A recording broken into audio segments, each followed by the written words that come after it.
having a bakery, we were allowed, because we were very hard-working, we were allowed more bread, because otherwise the work wouldn't have been done and we'd be in terrible trouble. But the bakery is an interesting side of this, you're talking to me, because my father died when I was going to be 16, and I had no alternative but to leave school and go into the bakery. And of course, there was a time of shortages. And when D-Day arrived, my father died very shortly after. And in September, after we'd had isolation for a couple of months, there was nothing left. And there was no coal, no coke, no gas, no oil, no yeast for the bread, no nothing. And the electricity supply was put on at odd times in the day. So everything turned to being done by hand. And if you can imagine it, there was nothing. When you get up in the morning, if you wanted to boil a kettle of water, you had to go and chop some wood up and light the wood to get a pot of substitute coffee. But in the bakery, it was dramatic because the men couldn't come until after curfew. There was no electricity, no water. So it eventually finished up with no salt, no yeast, and eventually we got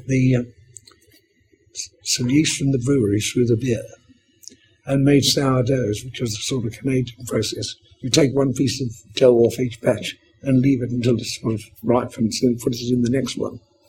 But at the time, there was no water, so the states provided a truck, and every day these chaps would come up. They'd go down onto the seashore and get buckets of water and fill up the tanks and come in bucket after bucket to fill up the tanks to compensate for the lack of salt.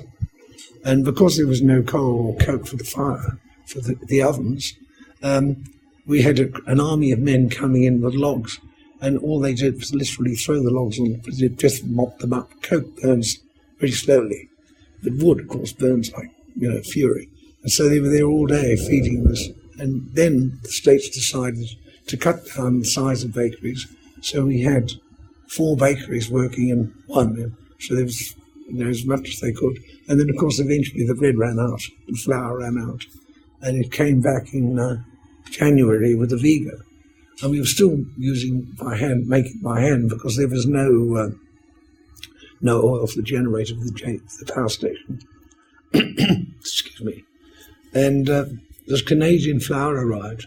Well, Jersey flour, milled locally, was very soft, and you could pull the dough apart quite simply.